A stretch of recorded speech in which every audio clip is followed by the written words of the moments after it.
In this concept video, we're going to discuss 3 of my favorite drills for improving your iron contact. So iron contact really comes down to the term low point control, or where the club is striking the ground. At this point, you've probably watched a lot of videos and you understand that you want the club to contact the golf ball first and then brush the ground ahead of the golf ball. Well, where the club brushes the ground comes down to 2 main factors, which is where is the position of your upper body and the timing of your arm straightening. So I'm going to highlight a couple drills, or a few drills that we'll go through to work on either a feel or a visual, or just working on the general task itself. But we'll talk through some of the keys that might help you kind of break through struggling with low point control and therefore struggling with your iron contact. First, we'll talk about the task. The task is essentially getting the club to strike the ground. So one drill that I like to do is I call it playing with low point, where basically what I'm going to do is I'm going to go back and forth between using my arms and my body in order to control where the club hits the ground. Now, a little bit of extra feedback can help. So you can either put a couple golf balls or tees as markers so that you know just kind of like where you were set up. I'm going to set up even with this middle golf ball. And now first thing I'm going to do is I'm going to try and move my upper body backward. And if I just let my arms kind of swing, keeping them relatively straight, you'll see that the club contacts the ground back behind the ball. And then if I was to move forward kind of like this, then that would make the club contact the ground further forward. Now what you might see from down the line is as I got my upper body more forward, I had a tendency to swing a little bit more outside in. So that's where the second factor comes in, which is the arms and their influence on this low point. So with the arms, if I was to extend my arms early, that will make the club contact the ground back here. And if I was to extend my arms later, that would make the club contact the ground further out in front. Now, some people have a hard time feeling the wrist component to the arms, and so that's where a device like the Hack Motion, giving you a little bit of extra feedback as for when the club is, or when the wrist is breaking down and when the club is passing your hands, that can be really useful. But if you noticed, a lot of the videos on YouTube and Instagram, when they're focusing on iron contact, they'll focus on more of an abbreviated follow-through. That abbreviated follow-through essentially allows you to monitor if you are delaying the arms extending, and then you can pretty much use more your upper body position to help ensure where the club is contacting the ground. If you tend to use a lot of arm action down at the bottom, you'll see that it narrows everything in the finish, and it takes the club into a higher finish position.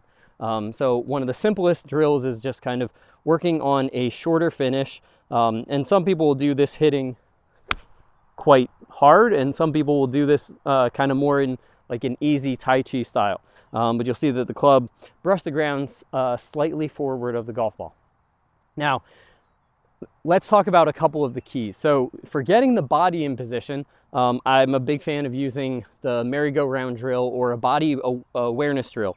So basically what we're going to do is we're going to turn until our upper body is slightly ahead of the golf ball and the shoulders are pointing down towards the golf ball.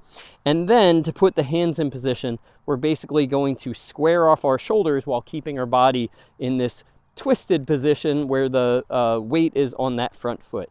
So now if I was to get in this position and just let my arms swing and extend, you would see that now it's going to brush the ground ahead of the golf ball, but in the general direction of the target. That's going to help make me hit it not only solid, but also straight. Now, a couple checkpoints that I'll use when you're working on, let's say, a feel drill for getting into this impact position would be getting into a delivery checkpoint, kind of right around here, getting into that merry-go-round impact checkpoint right around here, and then getting into a follow-through checkpoint where your upper body is on top of your lower body. Your body is facing the target and the arms have not passed your body yet. If you can get in those 3 checkpoints, those are really good feels for what it's going to take to strike the ground.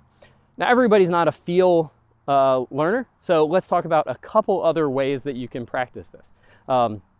I'm going to grab some objects so we can put down and create a little bit more of a visual, just in case you're more of a visual or a task-oriented learner. Now, one of the simplest stations that you can set up to work on contact is something that helps you make aware, or makes you more aware of where the club hits the ground. Because I find that a lot of my students are just unaware of where the club hit the ground. They just focus on how the ball felt at impact. And I think one of the traits for becoming a really good iron player is focusing more on ground contact and just letting the ball get in the way. So here we've got a little station here, so a contact station with 2 tees. I've got the tees about an inch outside of the toe and an inch inside the heel. The heel club is going to be on a slight angle, basically parallel to the angle of the hosel, like this. So it'll vary depending on what club you're using, because the lie angle will vary a little bit.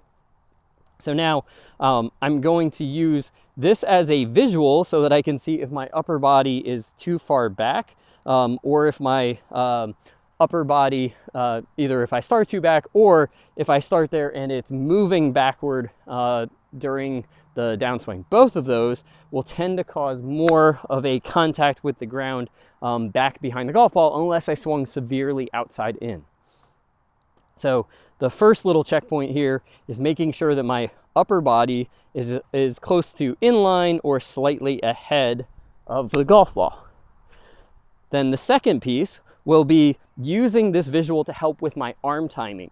So I want to try and see if I can feel like I keep the flex in my lead wrist, and if I can get my arms to basically start extending as I'm hitting the golf ball, or as my arms are passing this tee, rather than extending straight away from the top of the swing. So a lot of golfers who tend to have contact problems will tend to get back and really active with the arms. You'll see that that brushed the ground 4, 5, 6 inches before the golf ball. So I want to feel like I can use my hips and my core to bring my arms down into that good impact position, and then I can feel like my arms extend as I'm going through. So this is one of the simplest little visual stations. If you're doing it on a mat, you can always put golf balls or soft objects. I've used pill bottles from the medicine cabinet, just anything to help give you a little bit more spatial awareness and task awareness. So in recap, we got a couple feels. We can work on either the arms being delayed by keeping the wrists in a little bit more flexion, or by feeling like the arms are a little bit more behind the body, kind of like this as I'm approaching impact. Or we can focus on the body getting a little bit more open. Those are really two sides of the same relationship. The body getting a little bit more open and covering, that will help get the low point out in front, as long as the arms are extending with better timing. So if you like the way we break it down, then click on the link in the description for more drills to help your golf game.